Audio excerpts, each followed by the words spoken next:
There you go. Now it's on. Now you're on. Okay, and then you'll want to turn it back off again, because when more than one is on. Okay, as it is now 3 p.m., July 25th, I will call the regularly scheduled Library Board of Trustees meeting to order. If everyone would please stand for the Pledge of Allegiance. Pledge allegiance to the flag of the United States of America and to the republic for which it stands, one nation, under God, indivisible, with liberty and justice for all. Thank you.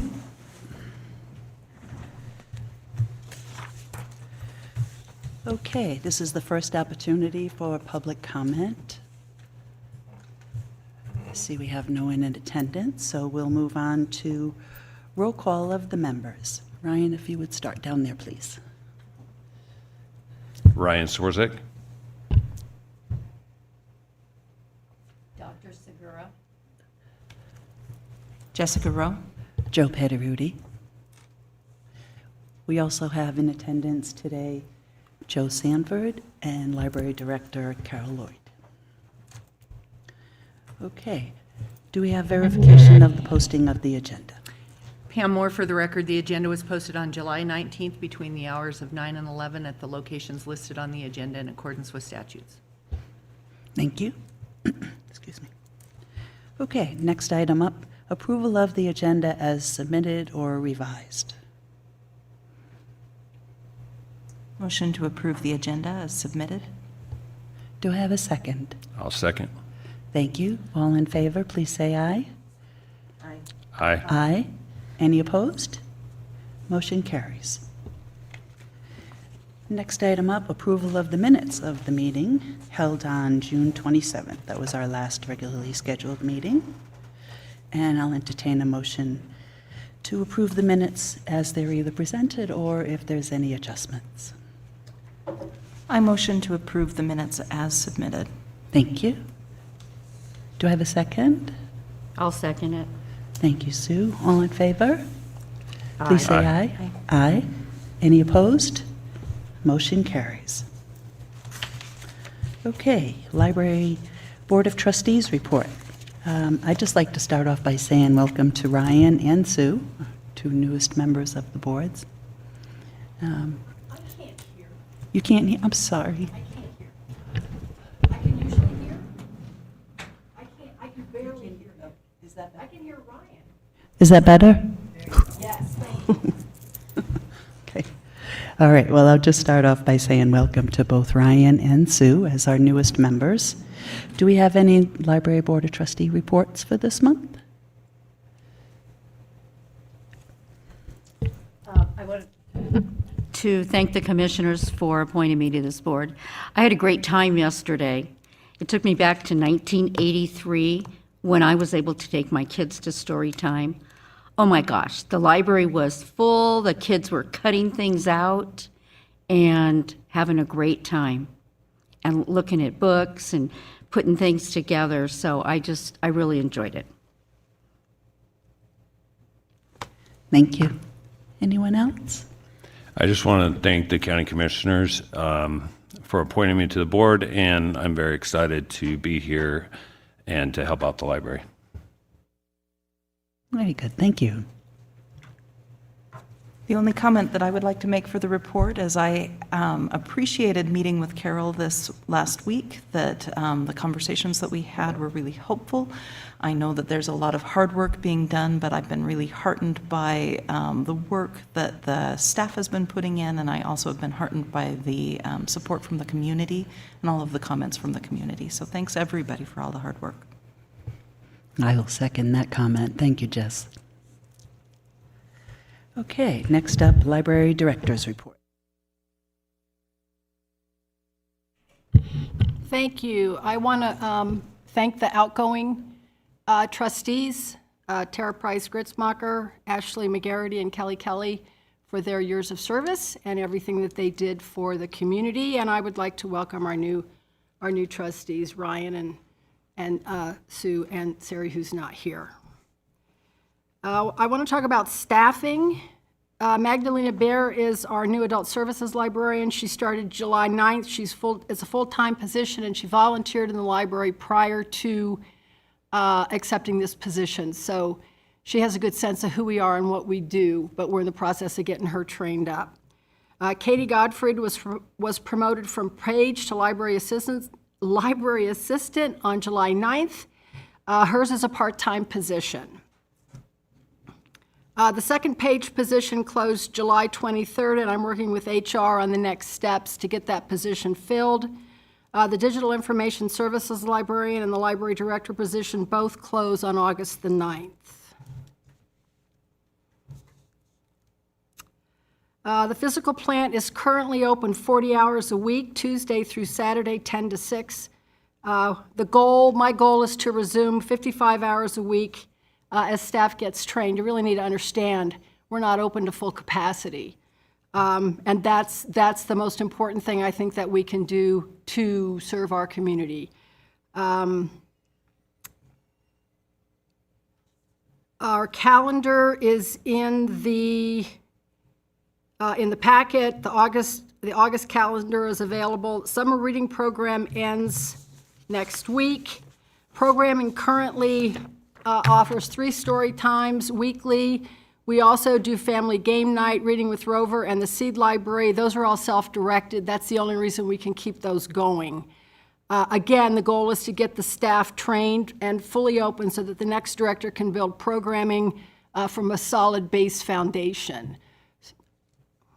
The statistics are in your packet. You've got 23 and 24. I gave these to you, 2 fiscal years. I gave these to you so you could compare one to the other.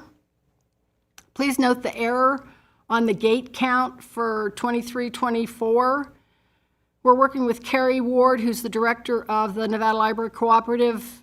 She's been here for a day and a half, putting in a new board, electronic board. We're waiting now to contact with Envisionware, who's our vendor, to download the software to get that thing going again.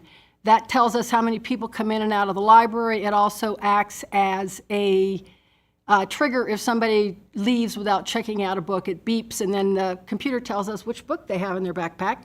9 times out of 10, it's because they forgot to check it out or it didn't check out correctly. But it's an important thing for us to have.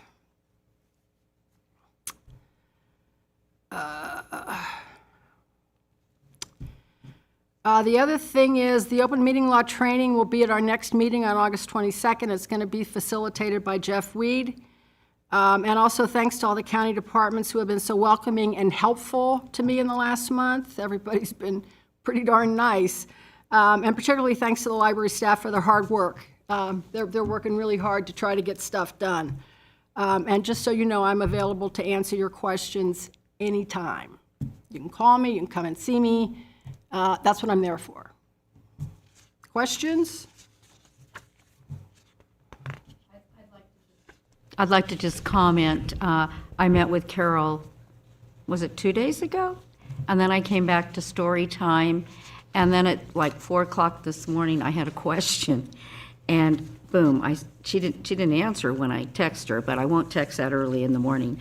But man, she got right back to me, so all my questions were answered on questions that I had about the report. And I appreciate that. Thank you, Carol.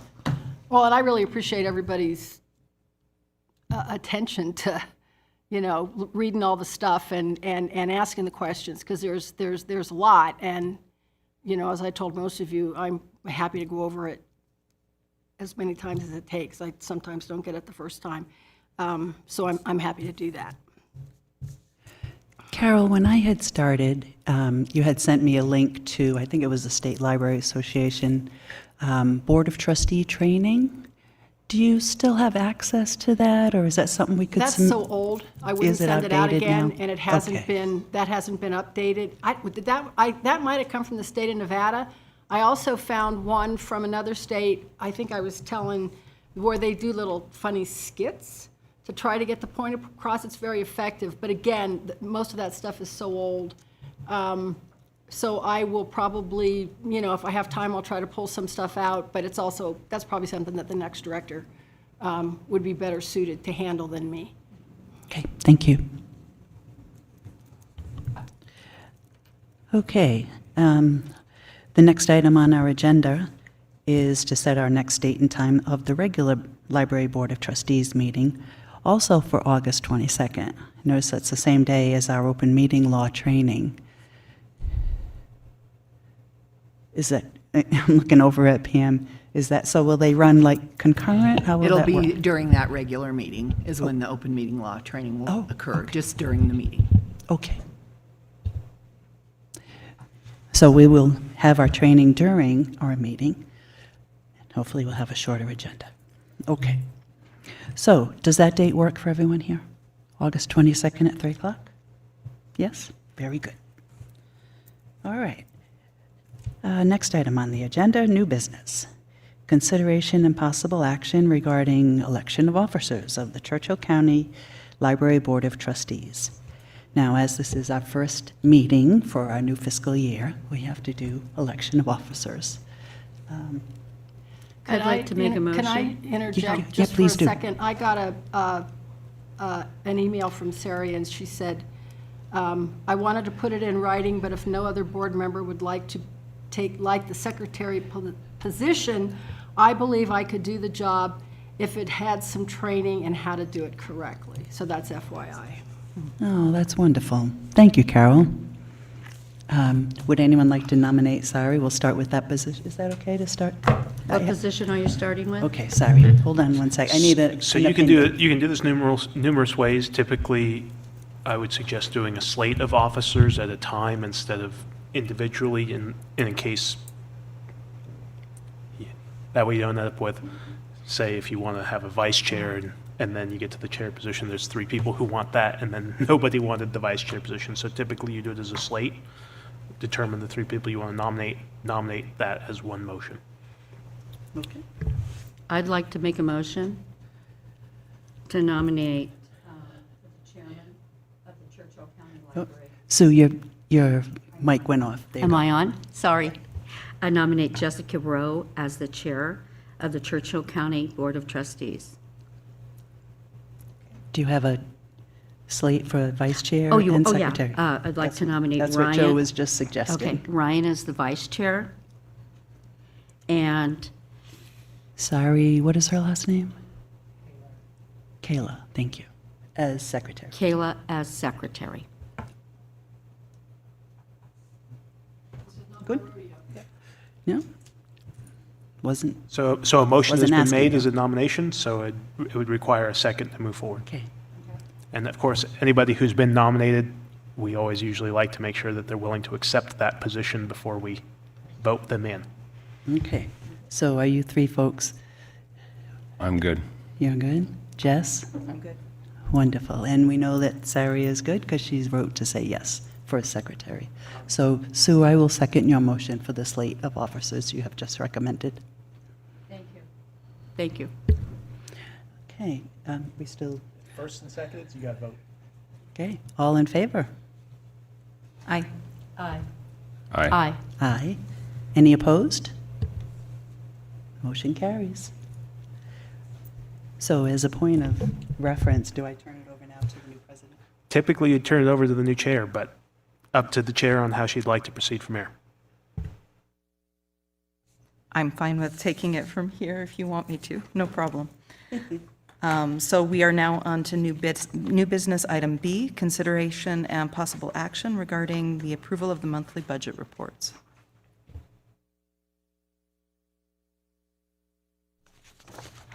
Okay, we're going to walk through this, because I've had conversations, and I just want to make sure we all have it.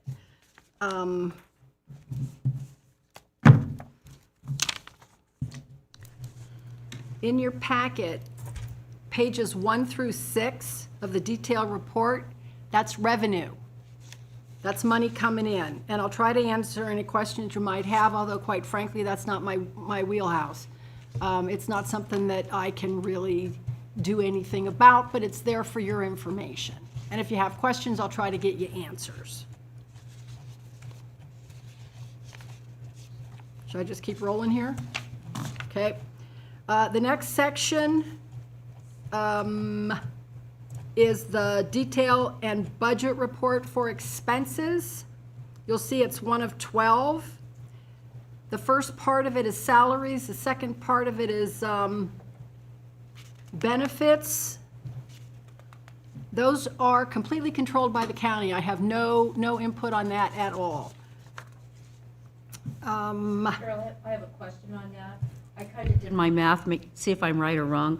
49% of our budget is salaries and benefits, right? I put it more at 75. Oh, it's 75. But I haven't done the math lately. Okay, it's But 75%. generally, it's 75 to 80%, but I could be totally all wet, and I will check that for next time.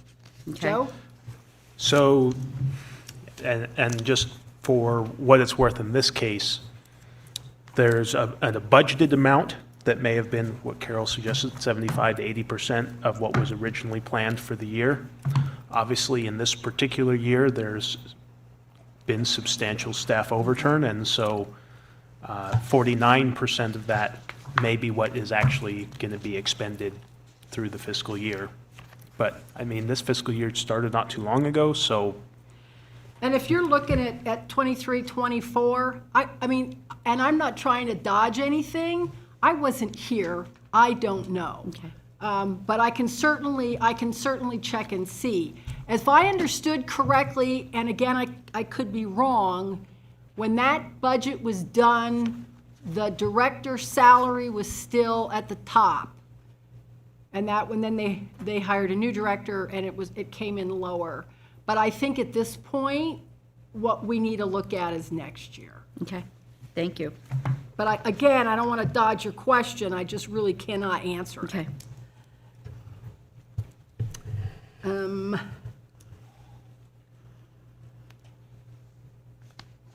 Okay, so this report that you're looking at is for June 2024, and it reflects most expenses for the year.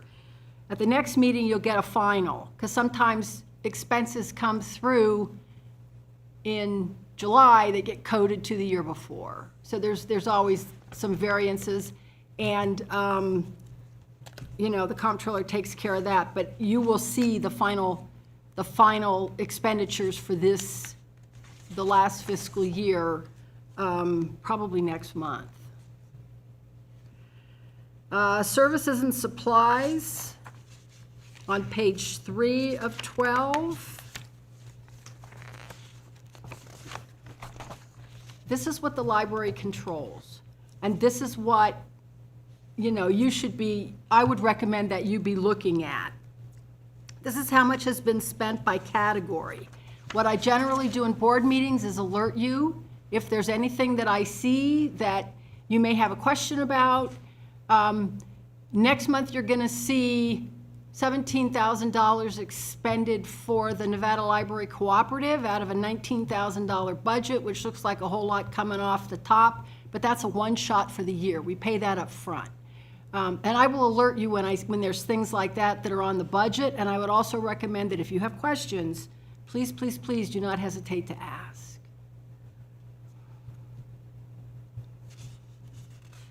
The gift fund is on page 6 of 12. You'll see that there's no expenditures from the last fiscal year. Any funds spent out of this account have to be approved by the Library Board of Trustees. This is monies that came in that the county holds. One of them's Morgan Trust, one of them's a building fund, and the other one is gifts. People give us money, it comes into this account. Some of this money's been sitting here for a long time. The Morgan Trust, for example, can only be used for materials. That gift came with that stipulation. It's one of the funds that we dip into when we really need something that there's not enough money for. But like I said, you'll see the last fiscal year, it didn't get expended at all. And I think the year before, we didn't spend very much, or the year before that, because we got quite a bit of COVID money. And so this sits here until we need it.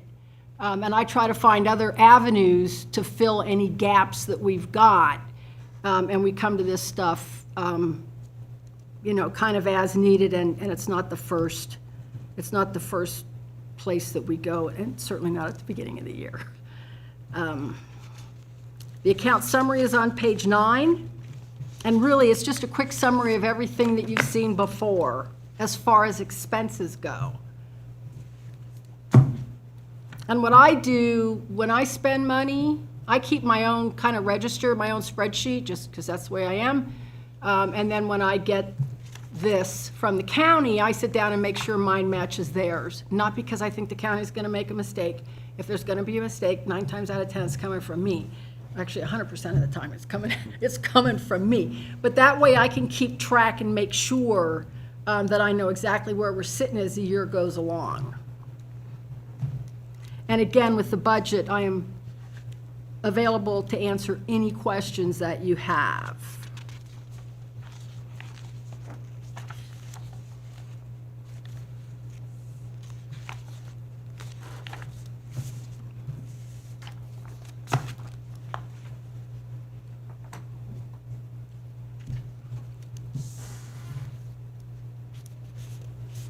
Does anybody have any questions or comments for Carol on the budget report?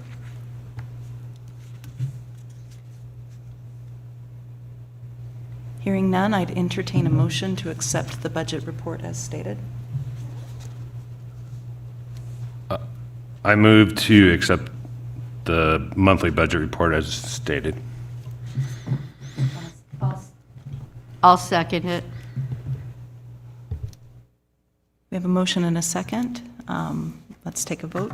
All those in favor say aye. Aye. Aye.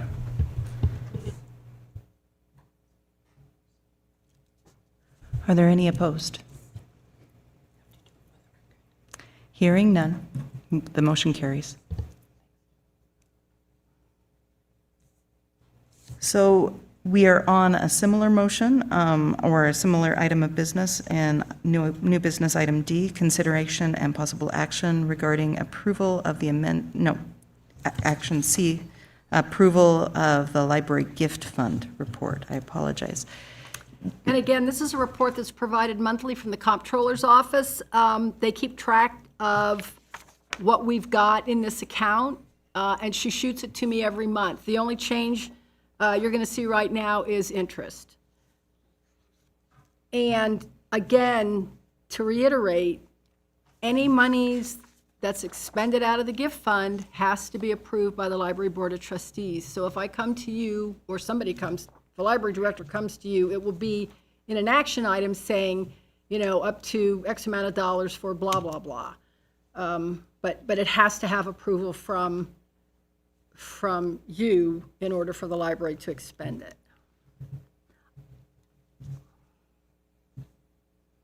Are there any questions for Carol on the gift fund report? Hearing none, I'd entertain a motion to accept that report. I'll make the motion to accept the library gift fund report as submitted. Do I hear a second? I'll second it. My thing's not working. There we go. We have a motion and a second. Can we have a call for a vote? You go. Oh, I make the call for the vote. Let's have a vote. All those in favor say aye. Aye. Aye. Any opposed? Hearing none, the motion carries. All right, the next item of business is a consideration and possible action regarding the approval of the amended patron registration Churchill County Library application. And you'll see this in your packet. The changes to this document are in red. I also want to reiterate that this document and the one we're going to look at next, the internet use policy, these have all passed through the DA's office. Thank you, sorry, Joe.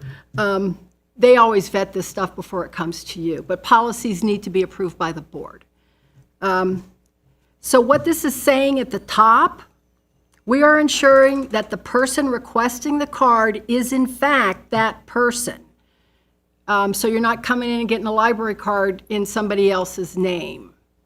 And this safeguards the patron and it safeguards the library. We encourage people not to use other people's library cards. It's not something that we can control, although clearly, sometimes it's harder in a small town than it is in a big place, but we really want people to use their own library cards, and that's for confidentiality. Applicants under 18 must have a parent or guardian to sign for them. This is standard library practice. This library has always done it. So what the bottom is telling the parent and the child is that all the library cards can access public computers which are not filtered. It puts the burden of responsibility on the parent, not on the library.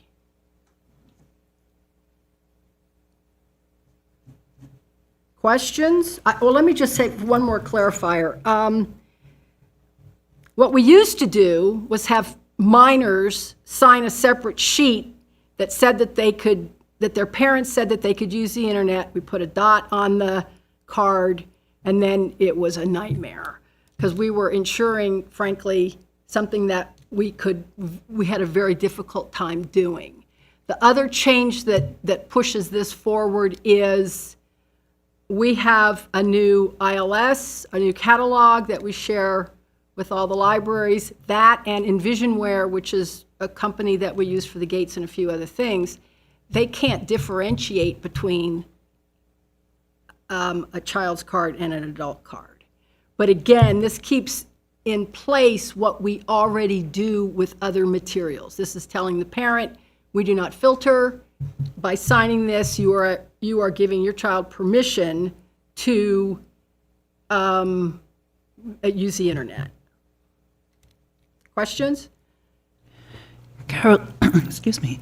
The agenda says the amended application. I'm sorry? The agenda says that we're reviewing an amended application. Can you point out what the differences might be, or is this a brand new Everything's the same form? except for in red. Okay. And everything that's That's in what I red was has been asking. added. Okay, thank you. Everything else is the same.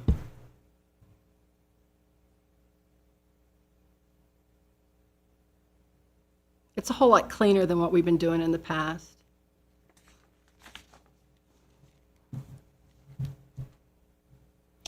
Does anybody have any other questions for Carol on this amendment? Hearing none, I will entertain a motion to accept the amended Churchill County Library computer use policy as explained. I'll make a motion to accept the amended Churchill County Library computer policy, use policy. I apologize. This is an error on my part. I skipped down one. This is the approval of the amended patron registration, Churchill County Library application. I skipped ahead. Oh, okay. I'll correct that. I make a motion to approve the amended patron registration, Churchill County Library application. I'll second. We have a motion and a second. All those in favor say aye. Aye. Aye. Any opposed? Hearing none, the motion carries. Next item of business is a consideration and possible action regarding the approval of the amended Churchill County Library computer use policy. And again, this kind of follows on the heels of the one previously. We have a computer use policy, and that's what this is. Everything that's redlined is the stuff that we're taking out, and we're not putting anything in. Again, it's just a way to streamline and make it easier. You can see what we've pulled out. We decided, on number one, we have other ways to do that instead of putting it in a policy, that we're going to offer classes for somebody to use a computer. The important thing there is that we provide minor help if we can, but we don't have the staff to sit down for extended periods of time. And this is something that becomes less and less of an issue as people my age sort of die, because everybody coming up now is using a computer, and it's not what it used to be in libraries. And again, number 8, it pulls out that the permission thing that we just changed on the application, and food and beverages. I don't care if they eat in the library, and I encourage them to let me know if they make a mess, and I'll help them clean it up. That's being a little more friendly than what we'd done before, and then we just redlined everything on the back of it. Questions? Are there any questions or comments for Carol?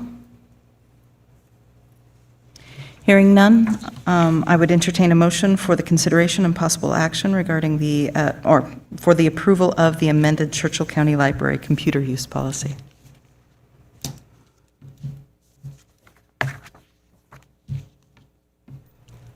I will make a motion to approve the amended Churchill County Library computer use policy. Do we have a second? I'll second. All those in favor say aye. Aye. Aye. Any opposed? Hearing none, the motion carries. The next item of business is consideration and possible action regarding the discussion, direction, and approval of the next steps for selecting, interviewing, and appointing or hiring the Churchill County Library Director. This one, I am going to go through the process that we have done previously, and I just want to make a note that HR and the library and the DA's office feel like the process that we have done in the past is sound and effective. So what we have done in the past is the HR director and the library director vet applications for eligibility based on job description in the bulletin. Qualified applicants are interviewed by the HR director, the library director, and perhaps another person of our choice. And then this panel selects applicants to go to the Library Board of Trustees for the final interview and the selection that's done in a public meeting. The Library Board of Trustees can request a specific, catch me here if I do this wrong. Library Board of Trustees, please, can request a specific number of candidates to go to the second interview, or you can request all qualified candidates go to the second interview. So you might want to limit the number that you look at, or you might want to say, you just push everybody that you think is qualified, and we'll interview them and make that determination. There's two sets of questions, one for the director and the HR person, and another set of questions for you. The Library Board of Trustees can rank candidates in the event that other candidates drop out later. So when you're looking, you can say, this is our first choice, this is our second choice, this is our whatever. And once a candidate is selected, it goes to HR to complete the hiring process. And just for your consideration, some applicants ask that their employer not be notified that they're applying for the job. And the county can honor this until they are selected for the second interview. And that's when the applicant is notified at that second interview, if they make it that far, that this is in public meeting and their name will be public. I think it's important to understand that distinction. Questions? Comments? So I'll just chime in to say that this is a fairly standard process for almost all of the directors that are hired by a board, follow a fairly similar process to this. The first one is designed to weed out candidates to ensure they at least meet the minimum qualifications, as well as to preserve, at least for a period of time, the people who are applying as, I guess, confidential applicants until they get to the point that someone may actually consider them for the position. Obviously, once it comes before the board, their name will be public, they'd be publicly interviewed, the public would have a right to come to those interviews. The public can't ask questions directly of the candidate, but they would be able to make a comment as to the decision that you do make. As far as the point in time where how many candidates you want to have forwarded to you, that is entirely up to you. I've seen it from 3 to 4 to all of them. And so that is something that is up to you. A lot of times it depends on how many applicants and applications are received. If there's 20 applications, you might only want to interview 5 instead of 20, and that's up to you. Does the board receive the applications that are recommended prior to the meeting, or are they given at the meeting, discussed at the meeting? So the ones that are given to the second interview stage, where this board will be doing the interview, you will receive the entire packet before the meeting. So will the public. Every document that this board receives will be available to the public at that time. Thank you. I had a couple of questions as well, and one of them is, you'd mentioned the ranking. Is the ranking done in meeting and the decision done in meeting? Yeah, Yes. everything.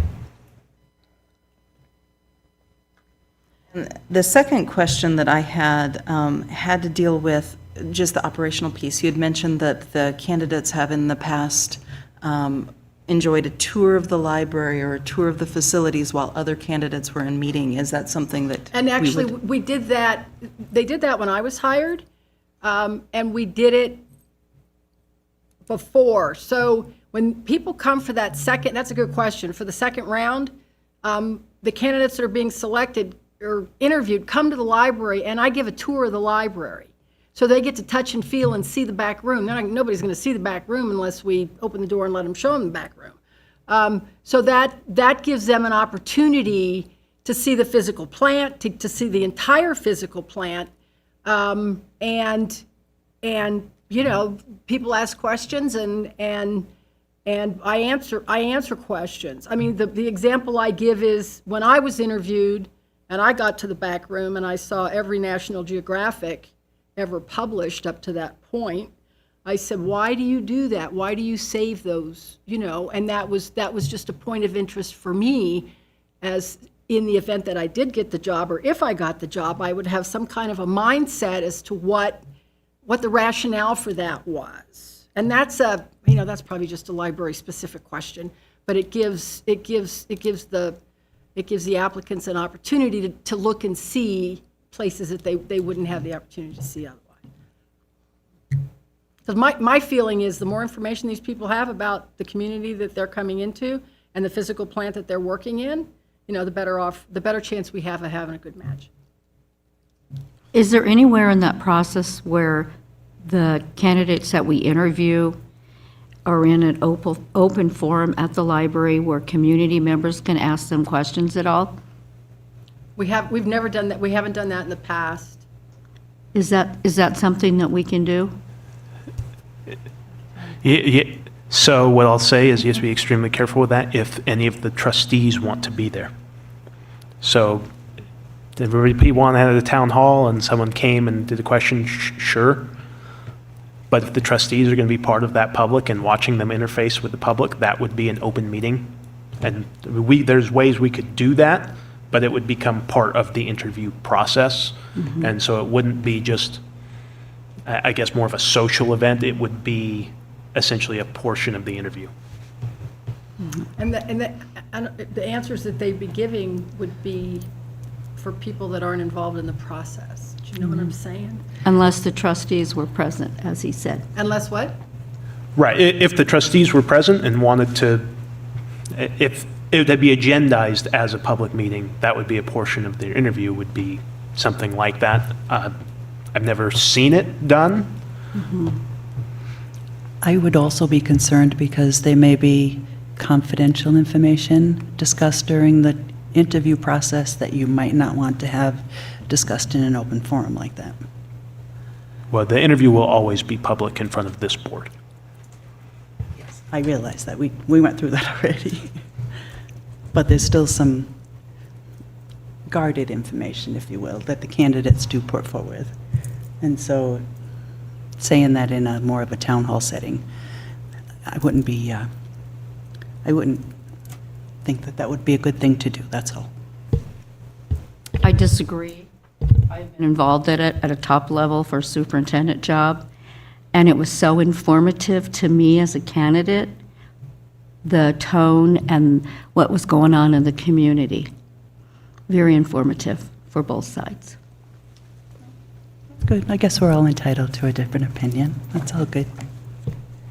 In discussing a town hall kind of a forum or an open forum like that, and taking the advice that that would need to be an open meeting and would need to be agendized, one of the things that might be a good idea if we were to go that direction would be to have a set of questions that were vetted in advance that could be put there, and then a public comment for the public. It is similar to inviting the public here to this open meeting and to this interview and allowing them to also have public comment, correct? So I would imagine that if we were to do an open meeting town hall format, we would probably want to have some control over those questions as they are published. If memory suits me, the last time we did this, the questions were provided to us by HR. There was no latitude for.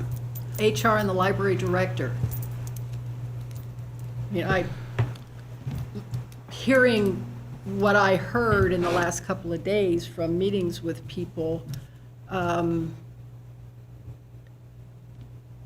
going to go back and look at those questions again, because I got a very good feel for what is important going forward. And it certainly made me think about some of those. But those questions, a lot of those questions come from me. And if this board had a specific question they wanted to ask or to make additions, you could do that, just not at the time of the actual interviews. And that's largely just to do a risk mitigation issue, which is, unfortunately, the hiring process is filled with a lot of pitfalls for questions that can't be asked. And so I would just want to ensure that before that question was asked, that we made sure it didn't cross any lines that it's not supposed to. But any question that is desired by the board could be framed correctly. I believe you guys vetted our questions the last time so that we were cautious in those regards. So I just wanted to point that out.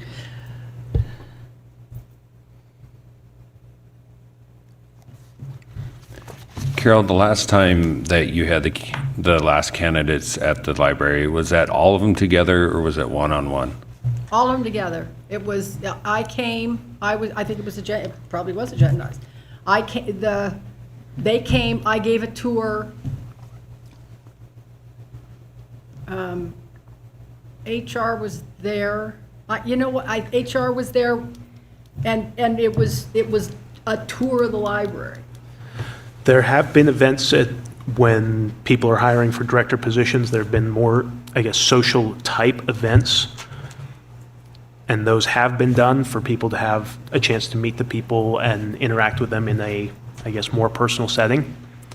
The difficulty and consideration there is that no library business can be discussed because that would make it a public meeting, and then people would have to have it in more of a setting like this. And so it has been done. I'm not a large fan of that particular style just because it's too likely to have somebody make mention of a library business matter, even if it's not known, and then all of a sudden we have an issue.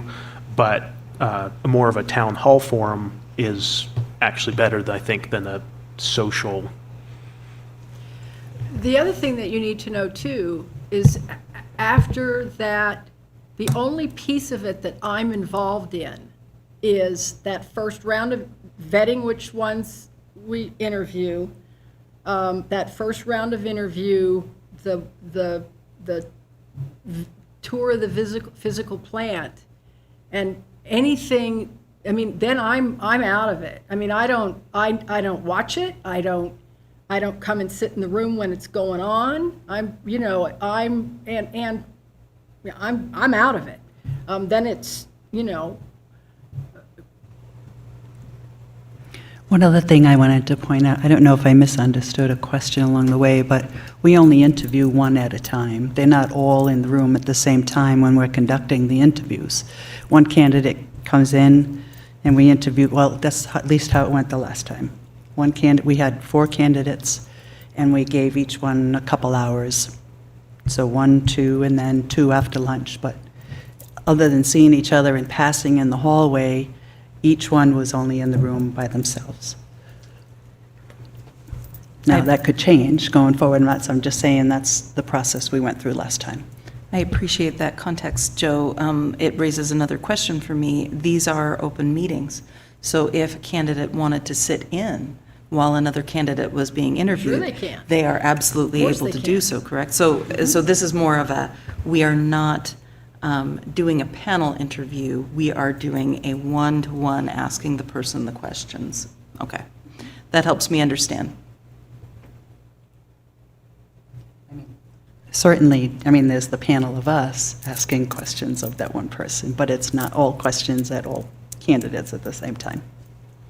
I understand. I've seen it done a variety of ways in an open meeting interview. You can ask the questions of everybody and allow them to do it. It just was, if the candidates had desired to attend, they could do that. Do we know the time frame of when we would be looking to do this? Because it would need to be a special session. It closes on, what did I say, the 9th? August 9th, yes. I'm going to be out of town until the 12th.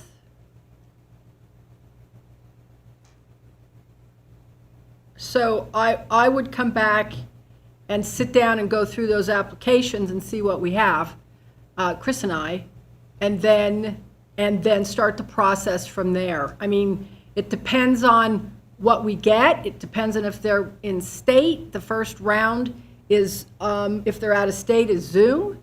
The second round, I think, is typically in person. That's a thing that we have to figure out with HR. If there's funds to help bring some of the people, because this is a national search. So, yeah, I mean, it'll probably be a couple of weeks after that. And then after that first interview, then it's a matter of the logistics of the second one. So once we kind of know what we have, does that help?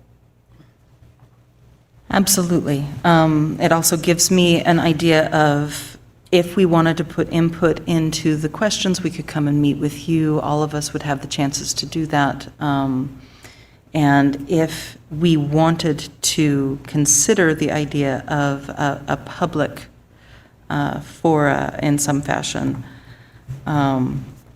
I think we could make that decision today, whether or not we wanted to do it, but we could discuss logistics again before we had to put it into place.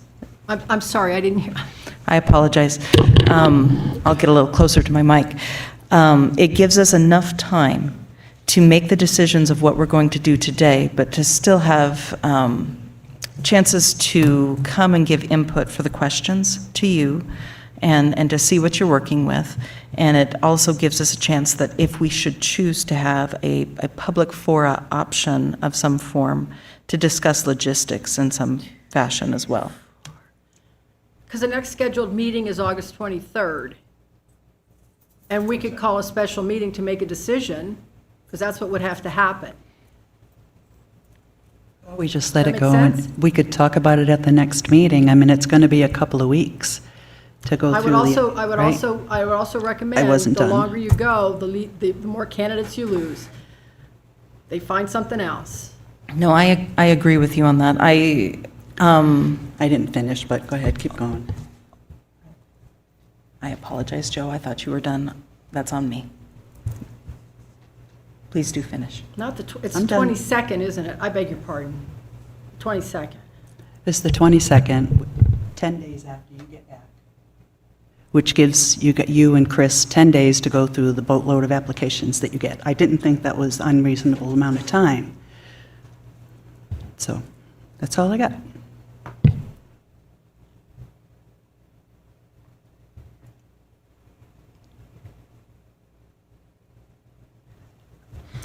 In terms of any other questions on the process itself, do we have any questions about the logistics of it? I would just say again that I'd like to see an open forum agenda where community members could come, because my opinion with this job is communications. If this person cannot communicate to Churchill County residents, they're not going to be successful here. We've got to see them as a board, how they communicate with our people.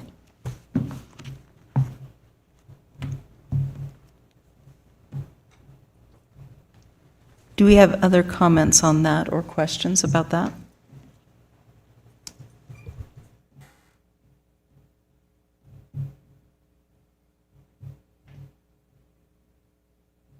I agree with Carol that expediency on working through the hiring process is important.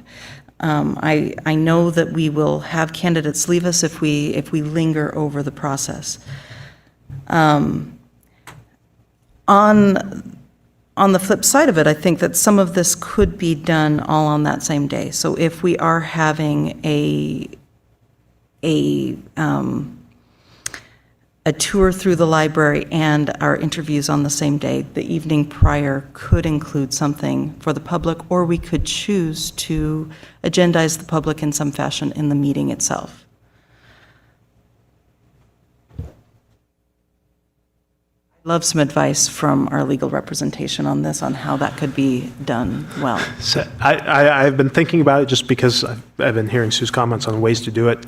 Obviously, my concern is largely, a public member perhaps asking a question. For example,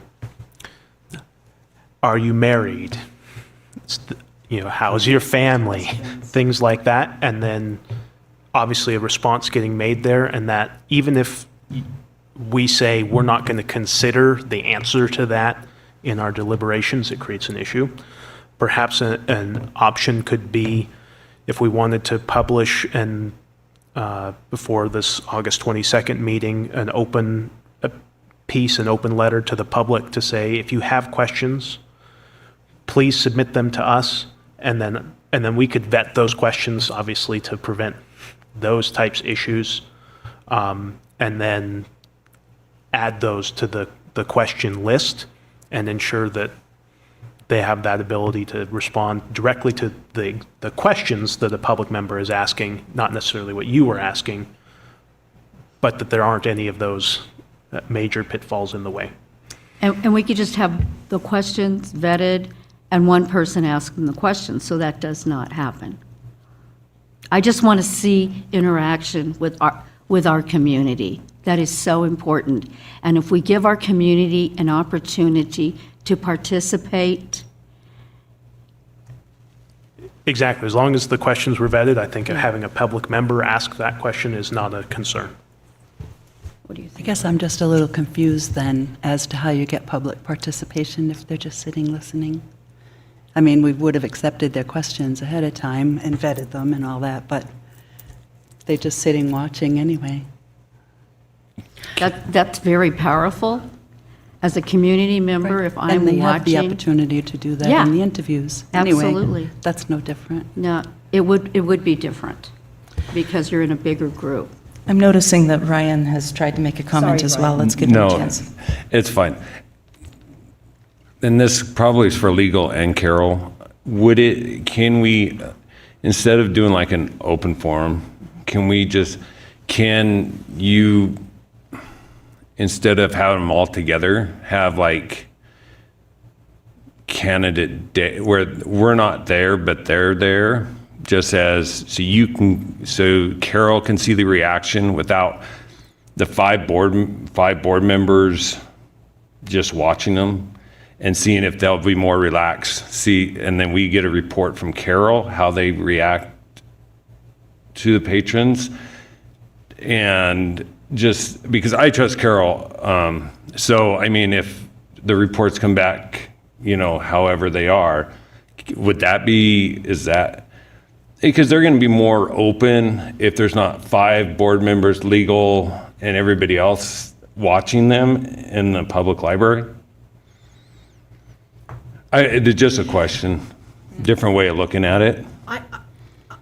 I would suggest too that, and I could be all wet, but that whole how they react with the public is a double-edged sword, because if somebody might see that reaction in a positive way, and then somebody else sees it in a negative way, and then that person gets hired, and then that person decides that, oh, they didn't listen to me. You know what I'm saying? I'm just trying to think it through. And I don't know that that's valid, but I think it could, you know, because we talk to people and our perceptions are different. And I think that could go, and then if that candidate doesn't get hired, there's going to be somebody that's going to be going, you know what I'm saying? I just think it could be, and I think that walking them through together, and again, I don't have any input after that, but it really gives those people an opportunity to get a sense of who we are. And, you know, sometimes they'll ask questions that might not come up when they are being interviewed. They have concerns about something that we haven't thought about, and that's an opportunity to say, what about this? What about that? Blah, blah, blah. I have to stop saying blah, blah, blah.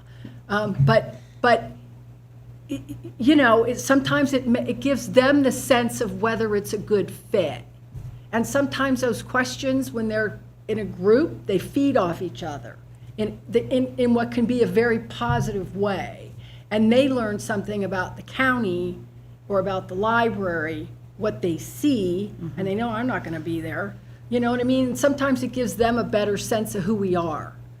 And then they can decide if it's a good fit. I'm just saying. So just to kind of coalesce some of the comments that we're making, and then to give you all room to correct me if I'm hearing it wrong. I'm hearing that there is a desire for the public to be involved in this, but to have that be done safely. And there is a desire for allowing the candidates an opportunity to see the library in its own action, and also to meet the public in some fashion.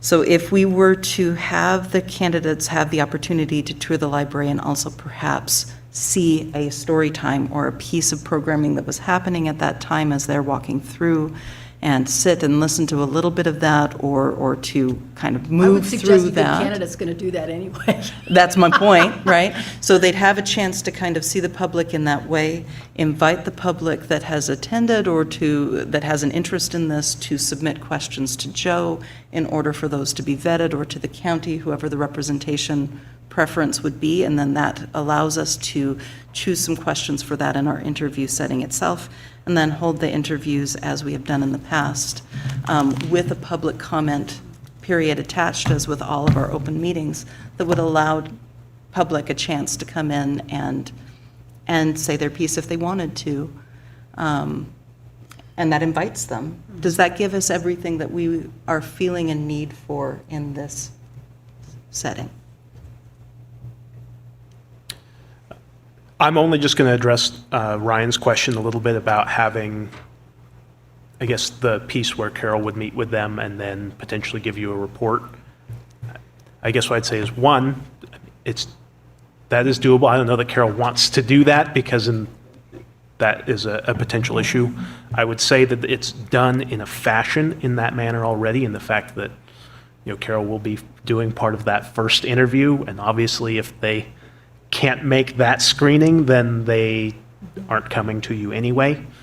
But I think that issue is partially addressed in that you will have at least one first round of interviews to do, I guess, an initial piece that says, are you at least qualified enough to go to the next round? And how thorough that screening is going to be determined by your decision here on how many candidates you want to see.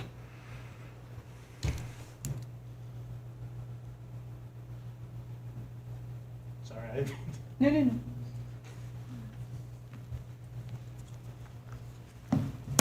So, for the most part, I feel like we're hearing that the larger mechanism that we've used in the past is acceptable to us.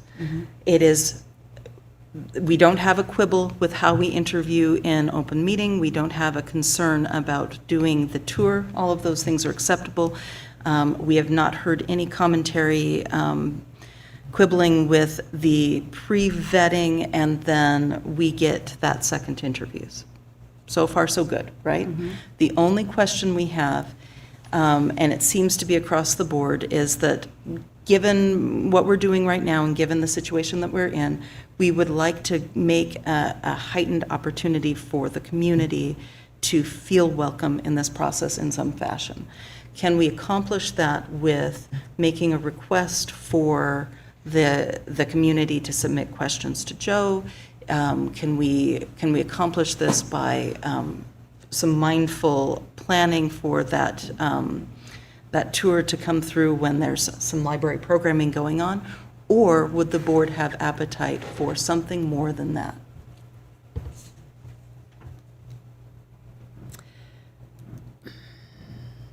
So at the let me just ask, so at the interviews, when we do the interviews, does the public have a chance to comment? As a standard matter, if it's just on the agenda, they will have the right to comment. They won't have the right to interact with the candidate. Okay. And so they will have the right to watch the full interview, watch every question that was asked, and then come and make public comment to you about how they felt it went. Subject to the standard 3-minute limitation and that So basis. are they allowed to comment if they only sat through one interview? They are allowed to comment. Right, okay. That's what I thought. And you can do public comment in different periods of time. I mean, my advice would just be in that case to do it at the end.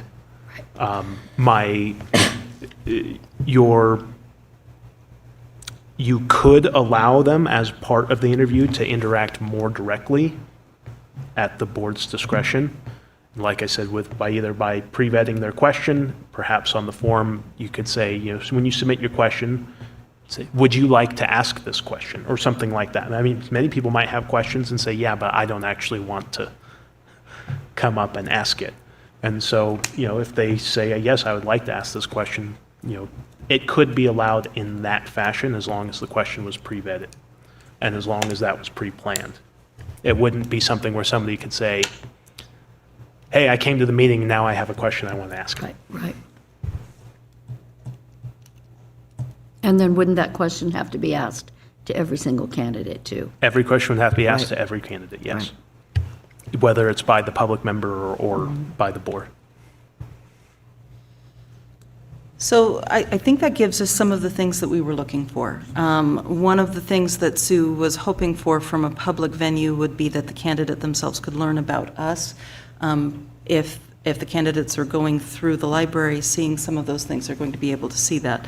I think some of the things that we were looking for on the other end of that was an opportunity for the public to ask questions. If they're submitting questions in advance and we are able to choose some of those, we might be able to do that very well as well. And then if the public has an opportunity to have public comment during that interview process, but not to ask directly of individual candidates, that gives them a chance to be heard. I think all of that is really important given what we're doing, and I think we can do it fairly safely with those parameters. So are we satisfied with that as described? Maintaining the traditional mechanism with the addendum of having that happen while there's a little programming going on at the library for the tour, and then making the request of the public for them to submit questions to Joe's office for us to review.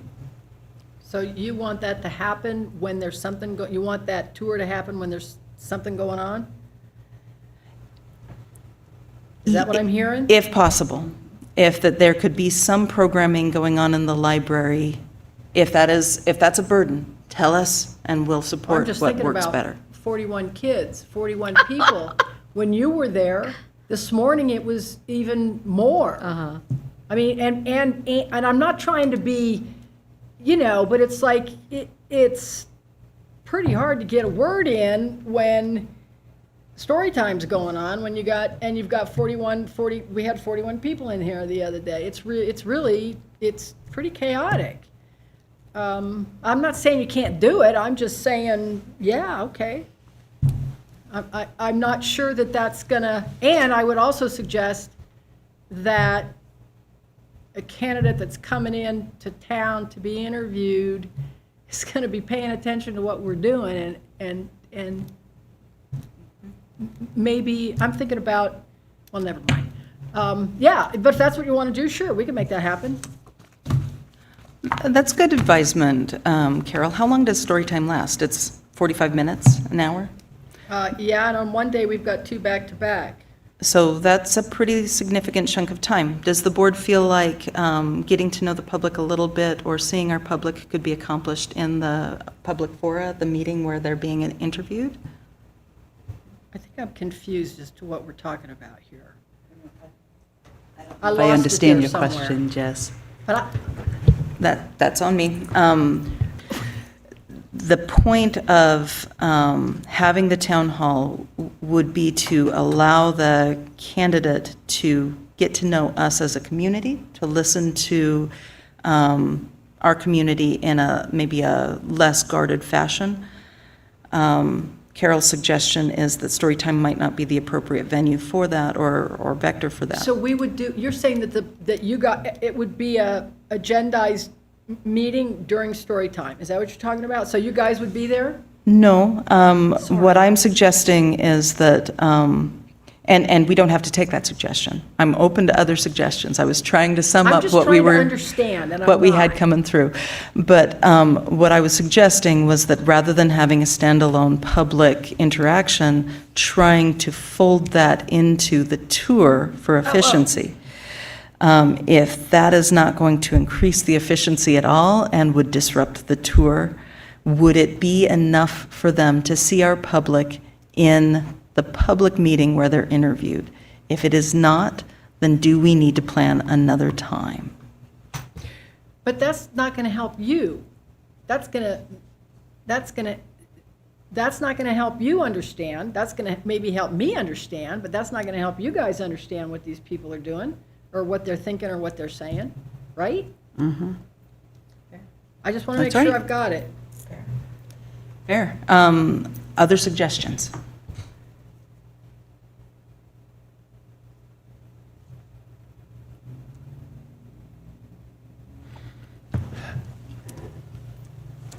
So I'm going to try to make this simple.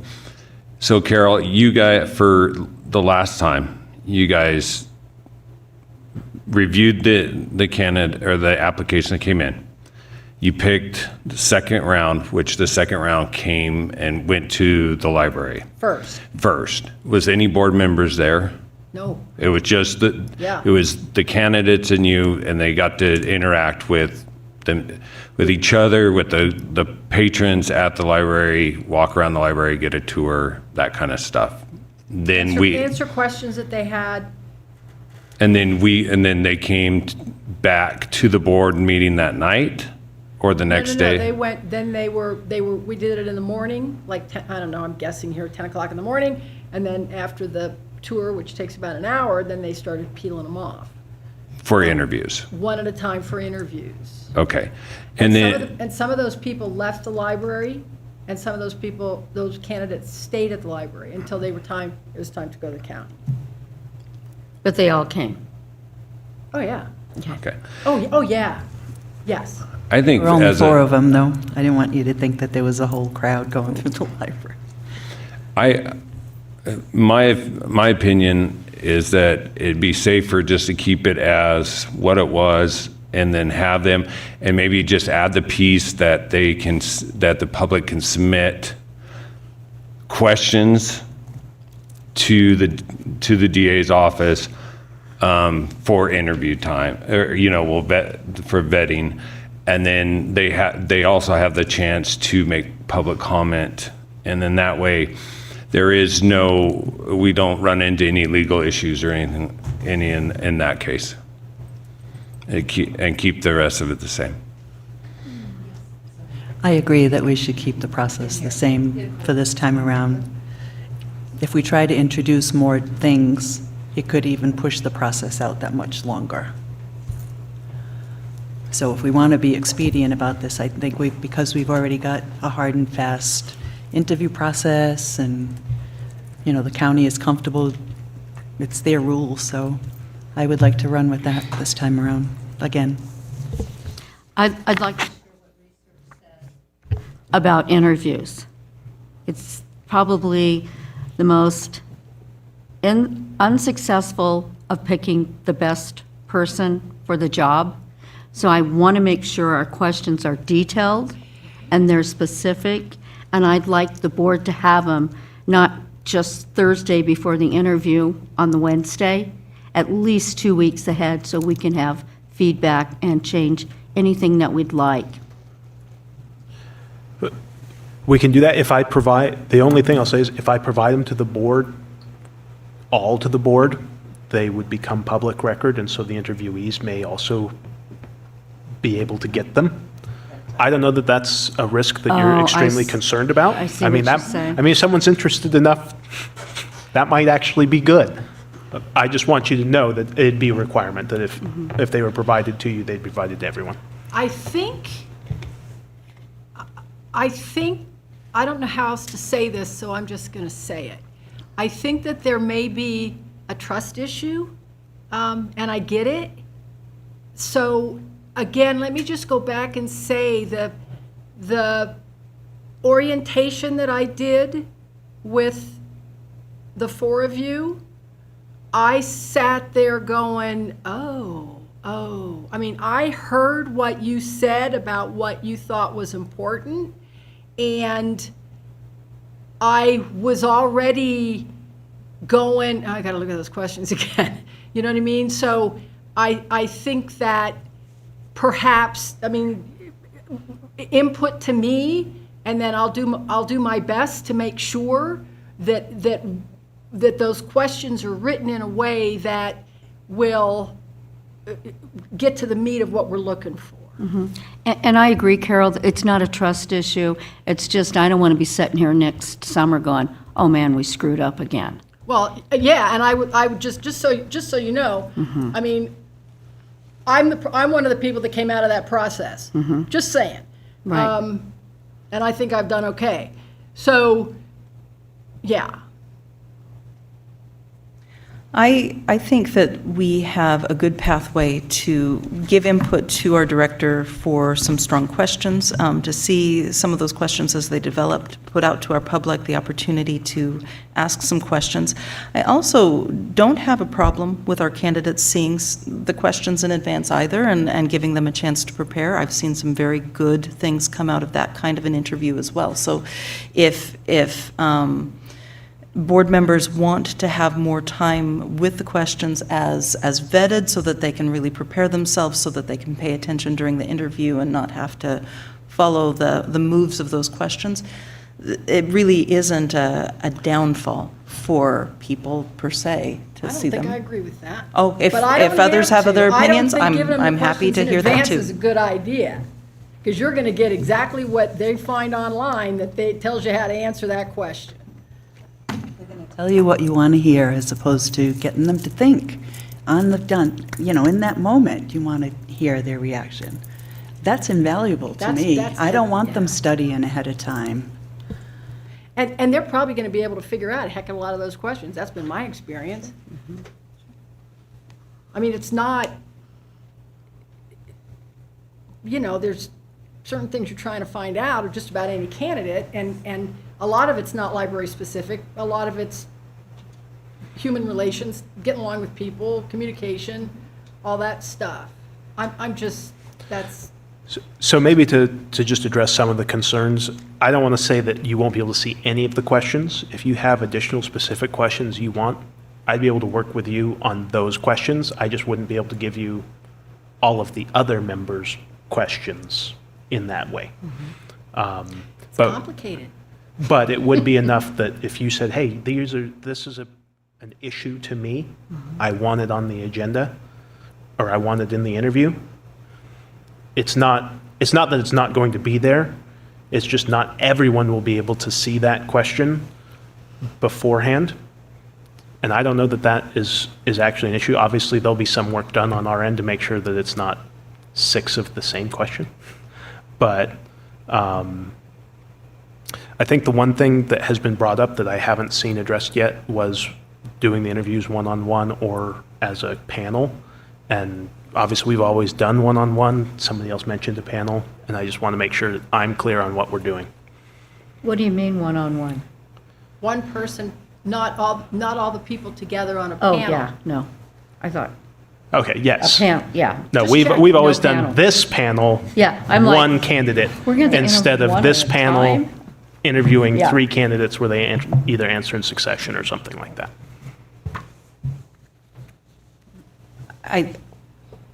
I don't know that, is there anybody that has a preference for having the candidates answer the questions at the same time? It seems to me as that was going through, that we felt pretty good about having them go through their questioning sequence singly. I agree. Okay.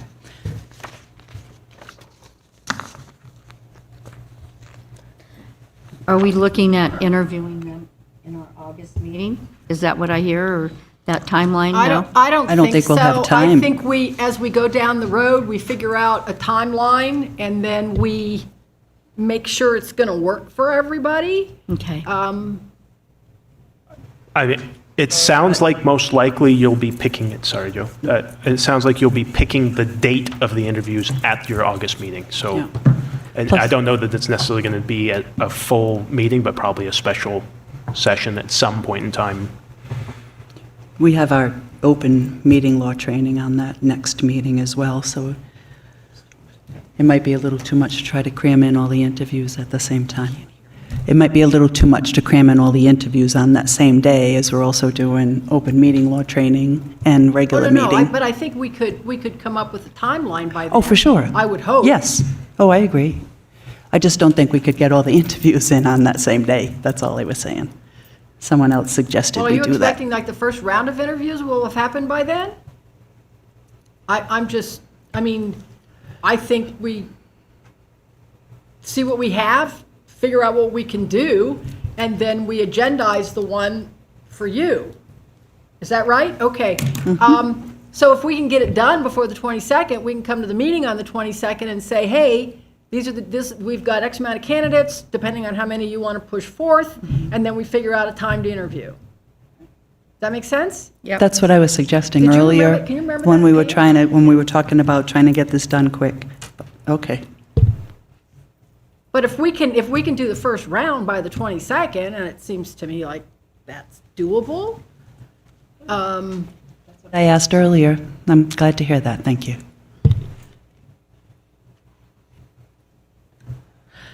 So, But for my own opinion, I don't want to put that much pressure on Chris and Carol. And I mean, if it takes you longer than that, then we will, and then we can push. I'm not. shoot for that date. Yes, but I would not put that much pressure on Oh, no. on you guys too.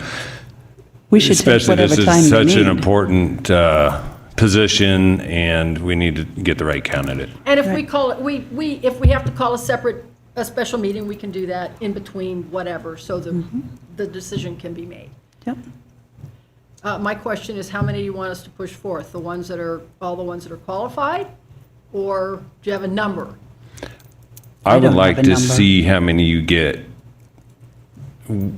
past the first stage before I'll answer that. I don't have a particular target number either. I don't think that'll work. Will it? I mean, if you, I think without a number, it'll just be as many as are qualified. Typically, we do a no more than. So is the typical response, so it'll be no more than 6, no more than 5. I don't know how many we're going to get. 6 may be all that are qualified. But if there's, say, 12 qualified, minimally qualified is normally the way I would describe that, is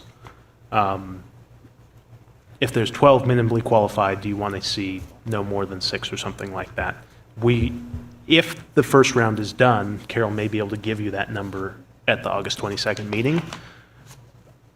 but she may not be able to, and so if you want her to have pre-done it, I think that decision has to get made today. If you just want to hear how many minimally qualified there are at the August meeting, and then give a number, that's also achievable. I'd like to see us interview at least 3. What if 5 are qualified? Narrow it down to 3. Okay, that's my question. That's Yeah, exactly my narrow question. it down to 3, Okay, because cream comes to the top. I mean, I personally think somebody's going to stand out. 1 or 2, possibly 3 stand out. So we need to make a motion. It looks like we need to make a motion to accept the hiring practice plus how many candidates we're bringing forward. I would entertain that. They seem to be in some ways slightly separate issues. I would prefer to see us accept the hiring procedure. And then it sounds like we're starting another conversation about how many we want to see and how we want to see that. So let's separate those two so that we can be expedient under the same agenda item, if that's all right. That's okay. So does anybody want to entertain a motion on the process itself? I'll make a motion that we use the existing HR process to hire our next library director.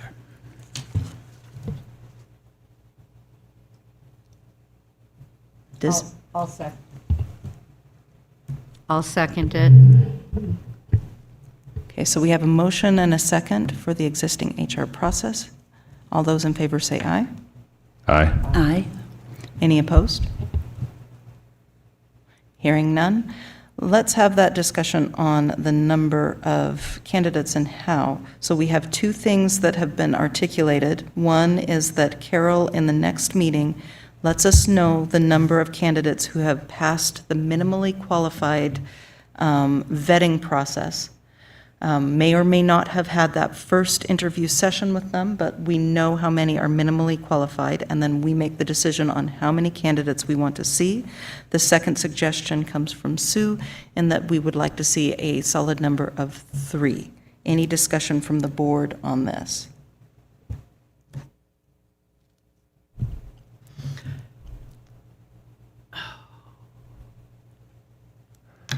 I am a little hesitant to just cap I'm it at thinking, 3. I'm thinking, Can we just set you a, want to know how many candidates are qualified, not how many we've talked to.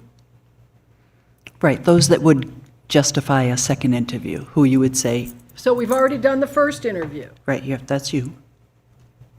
The way I understood that, and go ahead and correct me from the stand, was that you will know how many do not meet qualifications at all. They aren't going to be called for that first interview, so that we have some sort of an indication of size of pool.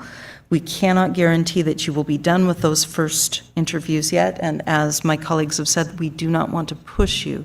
But at that August meeting, we should have some sort of an understanding of breadth of pool. Okay, okay.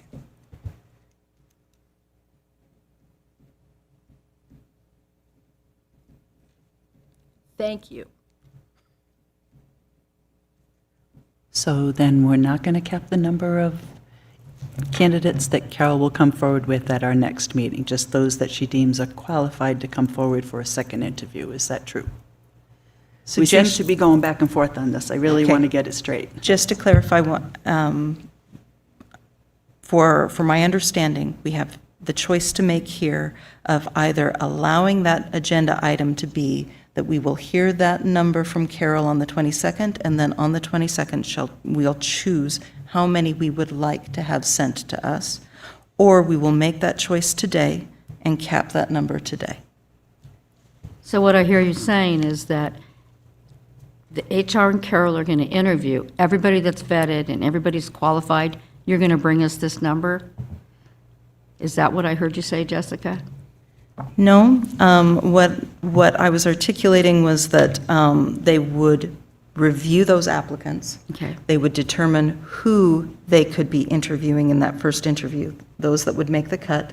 They would cut out anyone that would not meet qualifications, and they would let us know the size of the pool that was coming into that first interview. That should give us an idea of the maximal number. Okay. And from there, we could take our minimal number Okay, on that date. okay. But we can interview if we have time. If you have time and can give us that more granular data, we would appreciate that as well. Got it.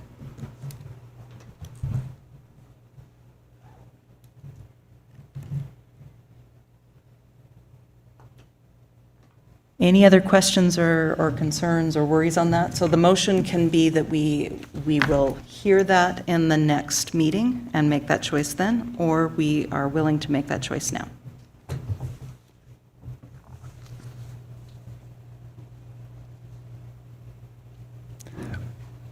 I'll make a motion that we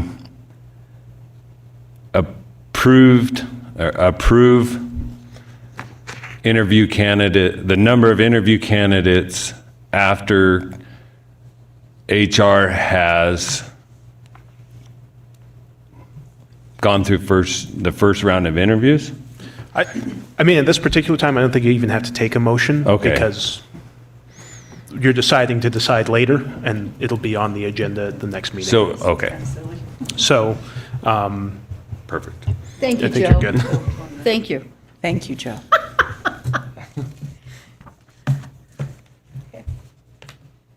So to my understanding, we are done with agenda item F.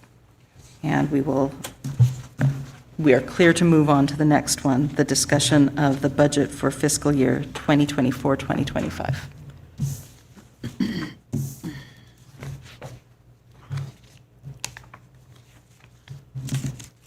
Okay, this is a 3-page document. It's the approved budget for fiscal year 24-25.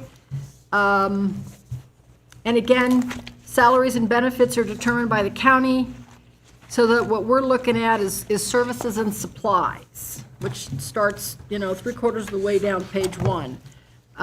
This document also gives you historical information for perspective, which I think is kind of cool. And then you'll see a decrease in materials and an increase in utilities. And I just want to say, one of the areas of growth and concern for sustainability is downloadables. That model, specifically pricing and licensing, makes it difficult to sustain a relevant collection.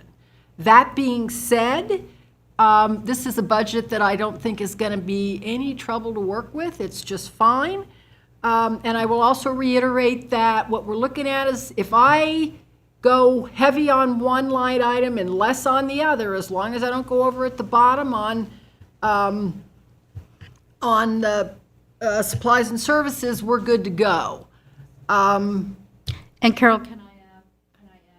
Carol spent a lot of time with me on this because I've worked with budgets where you can't move it. And I appreciated you sharing that with me. Right, and that was a big deal. The other thing that it's not use it or lose it. When I heard that when I came to Churchill County, I was like, are you kidding me? Really? You're not going to have that end of the year frantic thing? That's awesome. And just remember too, we have funds in the gift fund that we haven't used for years because of COVID money coming in. And who knows, maybe something will open up and, we'll be able to pull some that way. The county gets, the library gets collection development money, which is money for collections, money for stuff. And that comes from the state. The legislature approves that money. I think we got $7,120 last year. And that's kind of, that's money we know we can use. So we'll be getting that, I'm sure, next year as well. But I feel like this is a fine budget. We'll be able to work with it. You know, I know there's ups and downs. I know that the library doesn't always get what we want, but frankly, there's not enough money to give the library everything we want. But I think this is absolutely a workable budget. And I think the other thing you need to know is that people that work over there are incredibly creative and innovative to figure out ways to make every dollar go far. And that's kind of what we do all day long. And we've got good people over there that can make that happen. So I think this is absolutely, this is a fine budget. We'll be okay. Does anybody have any questions? I'm sorry. I do. I have two questions. Of course I do. Oh, the There we go. LSTA? The LSTA federal grant expense, we had 9,100 and change for this current, well, this last fiscal year, but we have none for this coming year? That's, Sherry and I are working through some problems with coding that are not exactly where it's supposed to be. And one of the things that I was tasked with when I got here was doing final reports on LSTA grants that I didn't expend. So I'm working with Sherry on that. Okay. And you'll also notice in the budget down below, LSTA is there and it's empty. So if they give me an LSTA grant, that money gets expended, and then I do the final report, and the LSTA money comes in. Okay. So we want to start with zero. All I can say about that is we're in the process of figuring that out. Okay, because we have I similar. think the other thing that's pretty cool to look at historically, just saying, we've done pretty good with LSTA Yeah, we grants over certainly the have. years. We've gotten quite a bit of money. So I noticed on the last line item too, non-federal grant expense, the same thing. 5790 we had for last year, and then we don't have, is that fall in this, into the I have same? absolutely no idea what that is. Oh, okay. Honestly, I have no idea what that is. I can check. I can Okay. check for you, All but right. I have absolutely no idea what that is. Thank you. That's all I could had. pretend.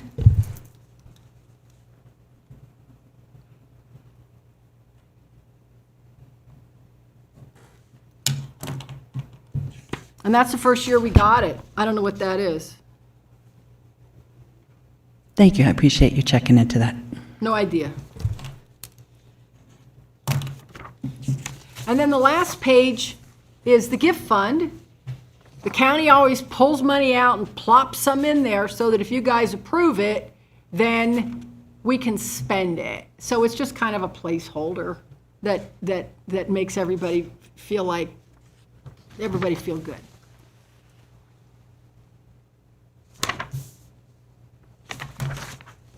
Any other questions on this discussion item?